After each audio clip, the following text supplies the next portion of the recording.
Hi, hi, hi. Oh my gosh, it is time for season 1, episode 7 of Four Wives and Counting. And oh my goodness, it is time for Cody and Robyn's wedding, and the lack of foresight is becoming quite obvious. Hi, I'm Cozy. I like to snark on Sister Wives here on YouTube. I do like to remind you this video is for entertainment purposes only. These are not facts, just opinions that I have about public figures sharing their lives publicly on television. So if we're cool, we're cool. All right, so this is it. This is the episode we've all been waiting for. And we start the day off at the day before the wedding. Cody's talking about how he's going out with the guys for a guys' night. It's not a bachelor party, and so they're going to take Logan with them. And he says, sometimes you need a night out with the guys to get away from what is it, estrogen? Yes, Cody, it's estrogen. That is what women have. And he says, fortunately, he prefers the presence of women over men. And he's like, my buddies that came out for the shindig, none of them are polygamous. And he's like, one of his buddies, Robert, is like, man, I'd be happy with one normal woman, and he's got 4, Robert. And I'm going to give him the benefit of the doubt and be like, maybe he meant one monogamous woman, but only because I'm feeling in a charitable mood, because normal is a little bit of an odd thing to say. And Cody's like, I have a bunch of single friends. And Robert's like, whoa, whoa, whoa, just one, just one. And he's like making it super clear about his take on the whole idea of multiple wives in this situation. Or at least that's how it feels. And Logan's like, listen, these men are the worst gossips I've ever known. Like, ooh, jeez, oh Pete. But on the couch, Cody very quickly is like, there's going to be no dancing girls, no beer. And Chanel was like, yeah, my son was only 16. There better not have been. And like, was only 16. Because, oh yeah, if you aren't in the know, Logan's birthday is the day after the wedding. You know, no biggie. So, like, it feels like so much for no one ever having a birthday forgotten, right? Because we had Gabe, but I'm betting that Cody was off on his honeymoon for Logan's birthday and probably less available than he could have been. Um, so, I don't know. Justice for Logan, justice for Gabe. Listen, I guess they could have left a few days later, but that's not what Cody says later in the episode. So, but on juxtaposed against all of this chaos and guitar riffs for Cody's night out, we get this much softer intro music as we head over to Robyn's, where she explains that she had her bridal shower, and at her bridal shower, the wives gave her the Cody survival box. And frankly, they probably should have kept some of that for themselves, considering how things played out. They gave her celery, and the tops are a lovely brown color that everybody likes to eat, I know. And she's like, he loves celery. Yes, that's why in every shot of your house we've seen there has been celery in it. And then she says they gave her salt. And she regales us with this story about how Cody said that Christine will have to teach her how to make his eggs. She's like, the man, or boy, rather, as Robyn chooses to call him, hates pepper. Y'all, listen, I know it's a meme that white people are afraid of spices, but I am thinking that Cody would be absolutely apoplectic to see my spice cover, because not only do I have black pepper, I have white pepper. Yes, he would be losing it. Listen, I don't know what his problem is. Spices are great. Pepper's great. Salt enhances taste. That's fine. But I also notice, more than anything, how empty this room suddenly feels. Like, I don't know what's going on, but it feels like half of the furniture that we've seen before is suddenly just not there. I don't know if she's rearranging or finally getting settled, but the room just feels really empty and big behind her. And it almost feels like foreshadowing this empty big house, this empty big life she was going to have without all of the chaos of the Brown family. I know that's reading too much into it, but it feels really off. And I wish she had gone over the other half of the things that are sitting on the counter, because there's a towel, Q-tips, heavy starch, and what appears to be sunscreen and hand sanitizer. Now, obviously, the starch would be for the ironing. The towel for the shower, or maybe for their honeymoon, I'm not sure. And I guess that would explain the hand sanitizer and the sunscreen, potentially. Maybe Cody just really likes Q-tips and Robyn doesn't own any. But I wish she had told us more, because alas, we shall never know what the purpose of all of those items were, or if that was even sunscreen and hand sanitizer. And Robyn's like, Cody comes across really high maintenance. Because he is. And she's like, but Cody tries to meet everybody's expectations. So everybody's expectations must be super, super, super low, in my opinion. And she's like, he's totally worth it. So no pepper, and just sort of brushes it away. And I'm like, I wonder if she actually like threw away all of the pepper in her house and told her kids they don't eat that anymore. Because as soon as she was with Cody, it seems like all they ate was celery. And I don't know. I've never put pepper on my celery, so maybe you don't need it. The morning of the wedding, Robyn is ironing on her floor. And y'all, you might be like, Cozy, don't judge her. I'm not. I didn't own an ironing board forever. I just threw down a thick towel and would iron stuff on the floor if I had to. Or on my bed. Because sometimes you have too small of a house for an ironing board, you just don't own an ironing board, and you have to iron something. I get it. Not even making fun. And she's like, I think this party is going to be really fun for everyone. And Janelle mentions that she told Cody it was going to rain. And Christine's like, I didn't believe it. Heavenly Father wouldn't do that to us. Honey. But Mary's like, look, we saw there was clouds and it was getting dark and gloomy. And Christine's like, that's not a metaphor. That's what was actually happening. And I'm like, I don't think anybody thought it was a metaphor till you said it, Christine. So maybe it was a little bit. But Robyn's steaming the girls' purple dresses, which are two contrasting shades of purple. One is a very blue purple and one is a very red purple. And y'all know purple comes in very distinct sides. There's either very red leaning or very blue leaning, and they don't generally go together very well. And Robyn's like, listen, if it's bad weather, it's bad weather. Oh well. And she doesn't seem fazed by it. And there are bigger issues at hand. And maybe like the address on the invitations being completely wrong. Listen, of all the things you'd want to double check, I would think the address would be one of them. Not only that, how did you just notice it like super close? Because you're like, we were texting and emailing and calling, and it makes it sound like they didn't figure this out until the last darn second. And maybe that's because they didn't book a venue until the last darn second, but I think it would have caught my eye before I even mailed them out. I don't know. But of course, Robyn has a plan. She has a jar of addresses that send people to the correct place to just go stick out on the side of the road. The thing is, you're having a lot of faith that someone won't take your jar, destroy your jar. Like, honestly, a good jar is a good jar. Somebody's probably going to be interested. But you know what? I guess it is probably better than having to field 100 phone calls on the day of your wedding trying to figure out where you actually are. And so Cody shows up with Dayton and Brianna and snitches on them that they need to get showered. And he says, I'm 12 today because I'm just so excited. And Robyn is clearly panicking, and she says, I have so many things to do. And Cody's like, do you want me to do something? And she does something that I know a lot of women do when we are overwhelmed and just can't even. She does the, like, hand gesture and then just continues panicking without ever answering. That, like, hand gesture we all do. I don't know, I guess we shouldn't say we all do, but I do it a lot where I'm like, I'm just so overwhelmed, and you do the hands, and then you don't answer your partner ever. So Cody's like, listen, I'm just going to go get balloons for the jar and find the address to put it at. And meanwhile, everyone else is off to the salon to get pampered. And the teenagers, they all had, like, they showed them all with the exact same curls, and they all look adorable. And Maddie tells McKelty she looks so pretty, and she says, I feel like a princess. Oh, and that's super sweet. And at this point, Maddie shares with us that most of them had never gone to a salon to get their hair done before. And they all agree that they really enjoyed it. It was really sweet. Janelle's like, we don't do anything on a small scale. And they certainly don't, because all the way down to even Truly is getting in on the pampering as they paint her nails. Listen, I panic a little bit about painting baby nails because, like, what if they put it in their mouth? But the sparkles are really pretty, and it's not my kiddo. So if that's the choice they want to make, they can. So Cody takes Robyn's van and gets brown and purple balloons. He also says he doesn't really care if it rains. And he's going to drive around looking for the wrong address. Firstly, I would care if it rains because that jar does not appear to be completely watertight. And secondarily, you're going to drive around looking for the wrong address, which is unfortunate as it turns out to be in a residential area. And he is in this neighborhood up and down looking for a house number that doesn't even exist. We cut back to the salon, and Robyn is in the chair now. And I'm going to be 100 with you.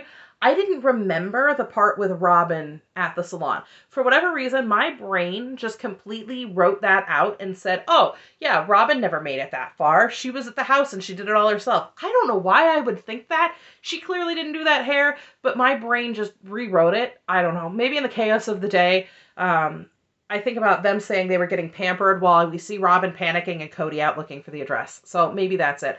Or because the thing I really think of is when her kids locked her out of the fan. But on the couch, Cody is just beaming at Robyn, and she's like, we've been through tons trying to get everyone on board with the idea of us getting married. And she's like, emotions have been flying everywhere. And we saw some of that with the tense conversation in the last episode over how much time Robyn should get as a fiance versus the wife. And also we saw that a lot with the wedding dress betrayal, that tenseness. And if you watch these early episodes, I've said several times in my rewatch that you can really see right up through here.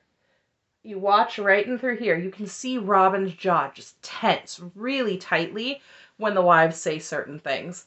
And she's like, listen, this is where she shares, after saying emotions are flying and things are tense, that she and Cody have been talking about wanting more kids. And I feel like that's probably not the time to be discussing this, but it's your life, it's your family, and I'm not involved. So we go back to the salon, and Robyn realizes the sun has come out and is super excited. And she's like doing like a little excited dance. And it seems that at this point it is just Robyn and her kids, because the salon doesn't look as full as it did, and I'm not hearing as much chaos, which is probably good. It means everybody else has kind of gone to go and get themselves together and be ready.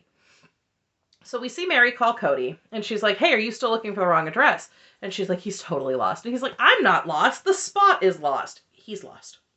Cody finds the closest thing, which is like someone's in between two of someone's houses, and just leaves the jar on their curb. And I really genuinely hope that somebody went up to the door and mentioned to the homeowners, hey, listen, this is a situation. Because if I saw a weird dude stick a jar right out front of my house with balloons essentially in my yard, I would have a lot of questions, and I'm not sure I'd leave it there. If I'm being honest, I just don't. Because not only did you basically just like hand out my address on accident to every guest at your event, you not only have done that, you have now marked my address and made it easier for people to find. And part of me thinks that maybe it wasn't even real to begin with and production did it for a stunt, but later we see somebody with one of them. So it's hard to say if they didn't just hand it and be like, hey, pretend you found this, you know? So back at her house, Robyn is running around like a crazy person, and she is trying to get her kids ready. And she keeps chanting, I need your help, Aurora. I need your help, over and over and over. And I don't know what she needed her help with, because now I am busy questioning the very strange neon palm tree lamp Brianna is playing with on the bedside table. What in the retro Miami was even this? I don't understand. So Dayton and Aurora are like slap fighting at each other in the bathroom as Robyn's applying her mascara. And I really hope she isn't applying that same stuff that I put on, which I have on right now. You know that mascara that I came on here and I was like, it's never coming off? Yeah, because if one bump and she is just going to look like a 2007 emo kid at her wedding. I'm just saying. But, y'all, this is a weird detail, even more so than the crazy mascara and the kids slap fighting. Why does this woman have 3 bottles of hand soap on her sink? I'm not even joking. There is a clearly Bath & Body Works bottle, and then a ceramic pump, and then a second blue bottle that looks like the shape of Bath & Body Works soap. I know my OCD, okay? With my OCD, I have to wash my hands 3 times. You wash them, then you wash them again, then you wash them again. There is a reason in my brain this makes sense. It's stupid. We don't have to go into it. I'm trying to work on it. But I have never had 3 bottles of soap to use, and all I can think is, oh gosh, I hope this doesn't unlock a new thing where every single time I have to wash my hands with a different kind of soap. I know it won't, but it's just one of those, like, what is this? Why do we like soap so much? So Robyn says, as she's standing in the bathroom, that while these kids are being supremely naughty, she thinks, why am I even alone? If that isn't some amazing foreshadowing for the rest of the series, I don't know what it would be. But the answer is truly, you're alone because you choose to be alone. You keep yourself separate. And Janelle points out to Robyn, you had only to ask, and we would have gotten the kids for you. But they never tried, right? So she's trying to get the kids out of the bathroom, and as a mother, I sympathize. Listen, I went to the bathroom earlier, and you would have thought I called a press conference with the amount of questions being shouted at me through the bathroom door. Like, you can't close the door. It wouldn't matter what I'm doing in there. I could be scrubbing floors. Mom. Can I have milk? Can I play the Switch? Can I go outside? The dog looked at me. The cat breathed. She won't stop touching me. He licked me. Oh my gosh. It's like, guys, Oh, I've actually started doing this thing where I tell my kids we're going to hold a press conference and they have to hold all their questions until we hold the press conference. It's working pretty well. At the big house, though, Mary is helping Cody get dressed, and they are being very tender and sweet with each other. And this is where Mary makes the "I wish it was my wedding night" comment. And that feels like enough television for today. Listen, your kid is watching you from inside of the closet. Tone it down, guys. Also, in this lighting, Mary's dress is eggplant purple. I'm just saying. So, I don't quite get how Robyn's house seems supremely more chaotic than the other house does, because there are a lot more kids to control at the big house than there are at hers, but Robyn is clearly having a rough go of it. And to top it all off, her kids lock her out of the car. Now the real question is, Robyn, don't you have the keys? You know what? Under a lot of stress, I have been known to forget that I have the keys in my hand too. So I'll give her that. But on the couch, Cody's like, I didn't realize Robyn was so stressed out. And ha ha ha, typical male, doesn't know there's so much stress. I was the Cody of my wedding. Listen, I know that sounds really bad. It does. But I was the Cody at my wedding because I had no idea that my husband was under a ton of stress. In fact, he was telling me a story literally today from our wedding, and I was like, huh? That happened? And so I wanted to go to the courthouse and elope, right? So the details of the wedding weren't super near and dear to my heart. It was just sort of like okay, this is what he would really like to do, so let's do something kind of fun. And so everything that could go wrong did. And because I wasn't so bridezilla-y, I suppose I didn't care. The cake took a tumble on the way to the reception, and shifted the whole thing, and it tried to collapse on itself before we could even cut it. My in-laws were late by 5 minutes. A punch bowl broke. It rained and we had to move everything indoors. My husband panicked and allegedly tried to flee the wedding, not because he didn't want to marry me, but because all of the people were causing him so much stress, he just wanted to be done. We added a bridesmaid day of, that's a long story, who ended up wearing a dress that was mine from my closet that my mother sewed her into at the venue.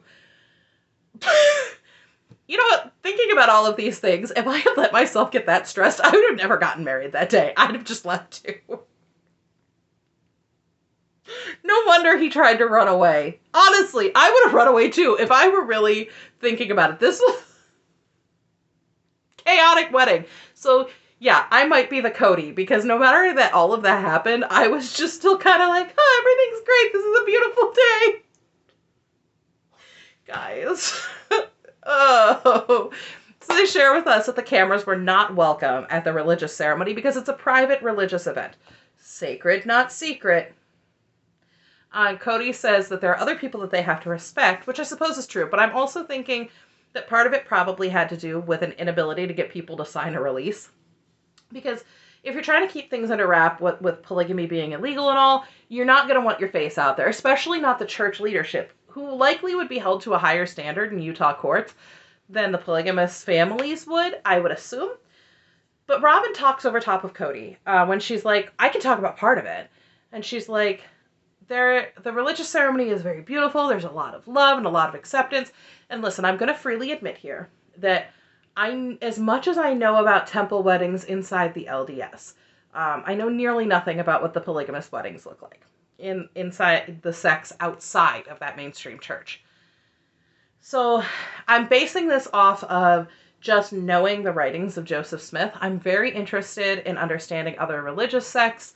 I don't mean to be disrespectful to any other religious sect. I just want to know because I want to be able to know that what I believe is what I believe, if that makes any sense. So what I know about the writings of Joseph Smith and his wives, and also Doctrine and Covenants 132, I would bet that the acceptance part is probably less about anyone's actual feelings and more about duty. Not specifically for the Browns, but more overall the whole fundamentalist movement, if you will.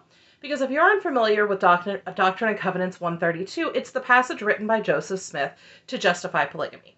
It was likely written after he had taken additional wives, though I can't say that with certainty. I'm basing this entirely off of the I would say minimal, because I haven't scratched too deep, but the minimal research that I've done. It includes what's commonly known as the Law of Sarah that speaks about what to do if a first wife does not accept subsequent wives. And I'm not now, nor have I ever been Mormon or Latter-day Saint, whatever you want to consider it. So to my knowledge, this knowledge all comes from just like research and curiosity and wanting to know, rather than from understanding church teachings from someone who's on the inside. Mormon Stories podcast has had a series about the polygamy teachings that could be worth listening to, but I know there's a lot of other sources as well that could help you out if you're really interested in understanding those. But Cody points out that the reception is actually the big deal, or the big deal, depending, because that's where their guests actually come. And I have known people who, in my own life, have chosen to have smaller ceremonies and invited everyone to a large reception later. And honestly, I can say that it hurts my feelings. It felt like I was good enough to bring you a gift, but not good enough to be involved in something so very, very important. And I understand that there are cases of visas and special circumstances. And you know what? That's great. I am so happy for people who have to make choices based off of the circumstance that they're in. But otherwise, if you're just choosing to do it that way for reasons that I can't understand, I'm really not interested in coming. So I understand why they've chosen to do it, but it does sound a little unfair. But on the couch, neither Christine nor Mary look particularly happy as Cody and Robyn are talking, and we jump to the Lehigh house, and the kids are all piling into the cars, and they look lovely. But based off of my knowledge of traditional Mormon temple weddings, I could bet that they probably were not invited to the ceremony either. And they had to wait for the reception too. And since I find the B-roll here sort of implies that, because they're all jumping into the car and heading to the reception venue from the house as opposed to anything else. And Cody is super thrilled about the sign outside congratulating he and Robyn.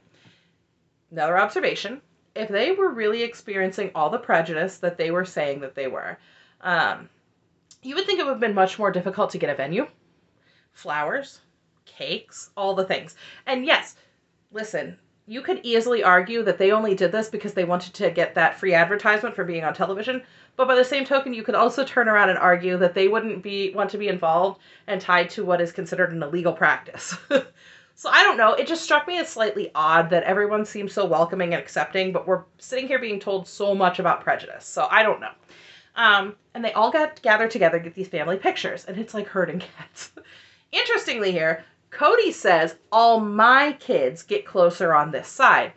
And we haven't heard him refer to the kids as my kids in so long that honestly, when he said it, I was like, oh, that feels wrong. Because it's been such a long time. But Mary says that she suggested to Robyn that she would love to have a family photo and for her to match them all. And the way it comes out is kind of passive-aggressive, honestly. I'm okay with that, though. It feels a lot more like, you're going to look like all of us. I do not want your wedding dress in these pictures. Figure it out.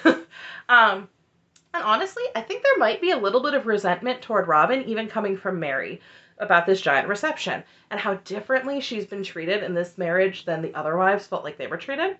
And I wonder if it was sort of a thing for Mary to feel like she had the big wedding and the big reception, or if it was just more like, hey, this is not how we've treated the other wives in this family. Also, the fact that Robyn had a second dress made, and that's what she chose, flabbergasts me. I'm sorry. The little blazer jacket thing is so unattractive, and even then she's still, what was that? Stands out against the rest of the family, because the brown is slightly different. Also, no one is going to convince me here that Mary's wearing brown and not eggplant purple. I watched it on my phone, I watched it on the television, I watched it on my computer.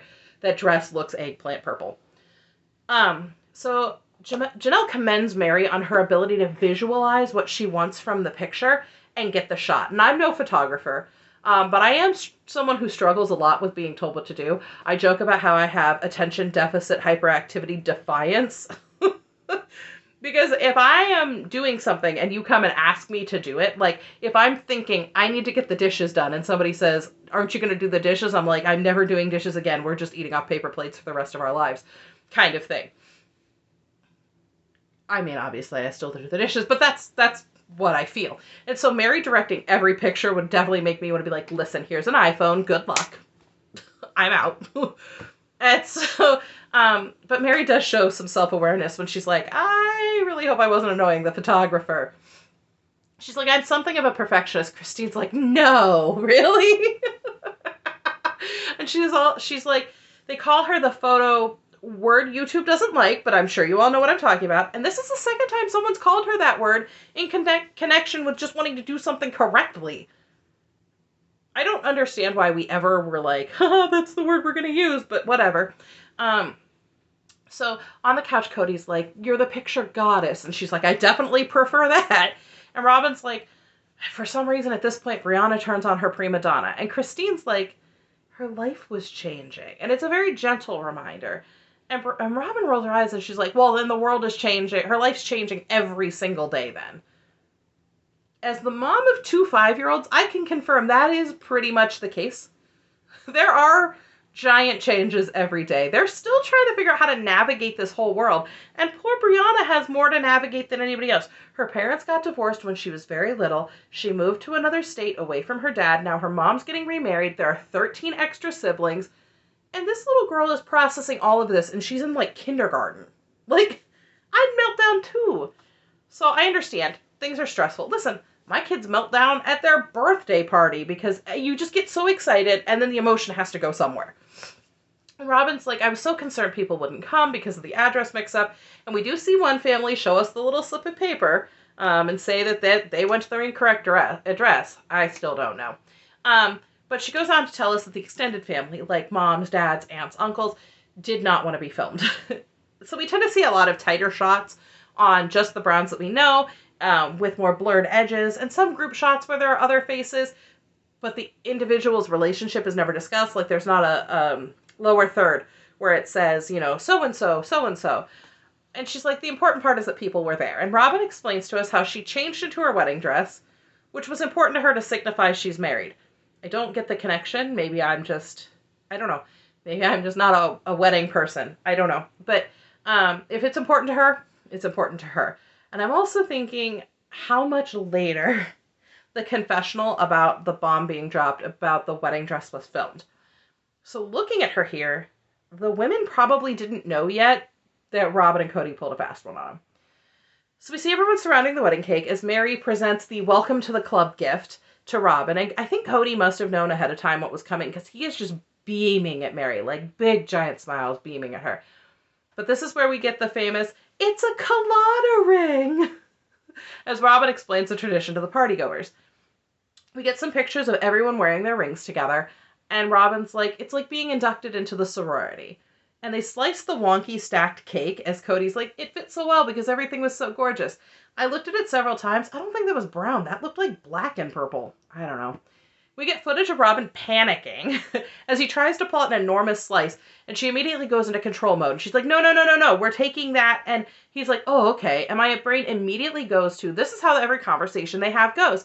Because I'm thinking about that conversation when when Cody wanted to ask Mary at the fire pit to help watch Aurora and Solomon. And she's like, no, we don't want to change the rules. And Cody's like, oh, okay, basically. So Cody says that weddings are complicated, and you'd think he'd be good at them by now, implying he's had 4 chances to get it right. So you're at a reception, and this is only the second one you've really had. I mean, we see a picture of he and Janelle cutting a cake, but it wasn't really a big to-do like this. So he questions how he's supposed to feed the cake to Robyn, and she deftly dodges his attempt to, like, shove it in her face. And here's the deal. I don't know where that tradition started, but I am firmly against it. First, a fork, folks. There are germs. Do not put your hands on the cake. Gross. Secondly, women spend a lot of time, money, effort on dresses, on makeup, on hair to feel pretty this day. Why do you want to make a mess of her and get frosting all in her makeup or get it all over her dress? Like, I don't remember the small details of my wedding, but I'm pretty sure we used forks with anything involved with cake, and I know there was no shoving of the cake in the face because we did not agree on it. I'm totally cool if both parties are in consent to the messy first bite of cake thing, but it should be something where everyone feels respected, because starting your marriage out on a disrespectful foot by not settling the terms and agreeing to do things the way that make both of you comfortable, nope. So Cody gets called out by Christine for shoving the cake in her face, and he starts like faux apologizing to all of the women separately. Christine, I'm sorry. Robyn, I'm sorry. Mary, I'm sorry. Janelle, I'm sorry. You're not sorry. Stop playing games. And he asks if he gets a pass, and I don't think he does. So Janelle reflects on her experience joining the family, and she's like, I lost a lot of family and friends because they didn't agree with my choice for a polygamous marriage. And Christine shares again about her small family gathering, and Mary reflects back that she had a very large reception, and Janelle's like, they had cream puffs, I was there. And Mary's like, yes, we had cream puffs, she was there. I'm like, I like a cream puff, but this must have been the highlight of the event because everybody's like, yes, we had cream puffs. And Cody's like, this was a coming out party for us as polygamists. And then describes his family as some sort of zoo exhibit. They came to look at us. And Cody's like, essentially like, this was my debutante ball and now I will be accepted into high society. No. I can tell you no. But there's a lot of footage of the family dancing and Cody just trying to dislocate shoulders, flinging people around on the dance floor. Let me tell you, the way he's danced with Christine, I'm glad she's not holding truly. Whew! He is just trying to rip that arm out of the socket, it feels like. And Christine describes the reception as a blessing and also the end of a chapter. And Cody says he went to say goodbye to his wives before leaving for their honeymoon. He left for the honeymoon, meaning he was not there for Logan's birthday. I pretty much confirmed it in my mind. I can't say for sure, but my mind is made up. He says that the wives left individually, Janelle first, then Christine, then Mary. Makes sense. And Robyn's telling us a story that doesn't seem to quite fit the footage we're shown, where she's like, I was trying not to intrude on Cody and Mary, but in the video it looks like she's walking directly towards them. I can't say, based on editing, how that works, but she insists that Mary called her over and gave her a hug and said, I love you. Mary says that she was welcoming Robyn into their family, and Robyn was welcoming them into hers. And it is clear at this point that Mary has become the duly elected member of Congress of the Brown family, because she is the representative for everyone. And Mary gets emotional on the couch, and you can tell it's actually real. Christine's like, I'm looking forward to the future. A big, big house where everyone can live together. And Janelle's like, I'm looking forward to all the events together. Graduations, weddings, birthdays. And Mary's like, I would call these women my best friends right now. And she's like, I'm looking forward to the time when we call each other and share our lives and happy times. And she's curious to know what's next. Okay, I can tell you what's next. Christine, you never get the big house with everyone in it. And in the end, you don't want it. Janelle, the graduations you specifically mentioned, Robyn makes it into the Me show, including Logan's, where she tries to drag Cody away. And the weddings, well, that's the Cody and Robyn show too, because Cody messed up Maddie's, and Robyn threw a temper tantrum at the one that they forced on McKelty because of the winter weather McKelty didn't want. Mary, you never ever get that friendship, unfortunately, and effectively we are pushed out rather than welcomed in. No one calls. No one shares their lives. And as much as you're still willing to try, everyone else has moved on. But you found Jen, and you have someone that you can share that bond with. So on that depressing note, we leave the wedding of Cody and Mary, of Cody and Robyn in the dust, and move on to the honeymoon special. I hope you guys enjoyed this recap. If you did, you can feel free to leave a like on the video, subscribe if you feel so inclined, and I'll be back with more Sister Wives videos soon. I want to thank my special co-host Graham for only making a little bit of noise. Good job. He's been such a big boy all day. We had a birthday party, and he met a whole bunch of family he doesn't know, and so he wanted to be on the couch while I filmed, so I know you guys are like, Cozy, stop putting so much stinking gray in your videos. It was the only blanket that I could put on the couch for Graham to lay on it, because I don't want his toenails to rip it. He's got an appointment to get his nails trimmed soon, so yeah, that's really all I have for you guys. I'm excited to be back soon with another video. Thank you for being patient. My kiddos turned 5, well, they're turning 5.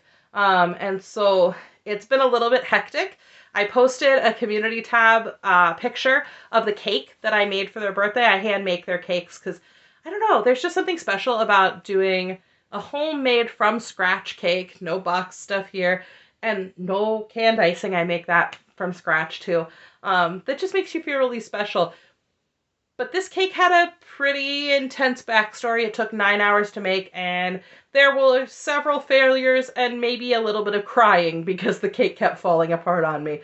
So I'm glad it's done and over with. I can't wait to get some stuff filmed. If things had gone a little bit better this week, I lost my voice, the cake was a disaster, just a whole bunch, I think I would have gotten more done. So I look forward to trying to get it back on track for you. I know I keep saying that and life keeps getting out of control, but I'm really excited. I'll be back with more Sister Wives soon. Bye, y'all.